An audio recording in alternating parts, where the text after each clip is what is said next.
The Great Lakes are home to nearly 1/5 of the world's fresh water. The water systems have a delicate balance with many types of wildlife depending on it.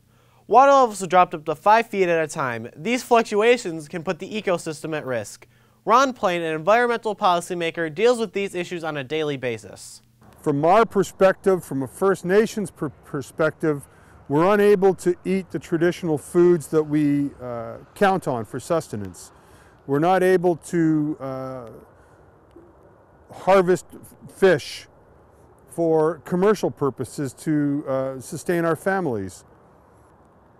It removes the ability for you to take your children out just recreational fishing on the waters. It impacts us in so many different ways. Those who live where the water is taken from out in the Great Lakes, you're still getting good potable water out of the Great Lakes. Those who live close to the river systems that connect, the Detroit River, the St. Clair River, Niagara River, are having their waters shut off several times a year now because the water is too contaminated. John is a student who lives along Lake St. Clair, where low water levels are a big problem. Hi, I'm John. I live on the canal that feeds into Lake St. Clair, and depending on the years, the water levels raise or drop a lot.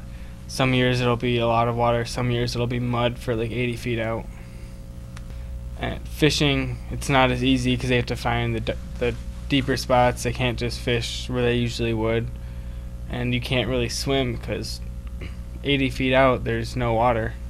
The lower Great Lakes levels have declined in such a way that the shores are no longer able to sustain the marine life, the bird life, or the animal life that uses it. And the example I would give would be what happened yesterday. A friend of mine who lives on Lake Erie sent me a picture of their dock, and the water is now 20 feet beyond their dock. But the ground leading out to the water is still very wet, so when you try to walk on it, you're sinking knee deep, which we know. But when you try to get the deer to go out to the water to get a drink, they're sinking in it and getting stuck in the mud. Water levels not only impact wildlife, they also affect people. The best thing about living on the water would have to be just waking up in the morning, looking and seeing the sunrise, and pretty much just being able to go swimming whenever you want. It's like having a giant pool. If that goes away, it's just like living in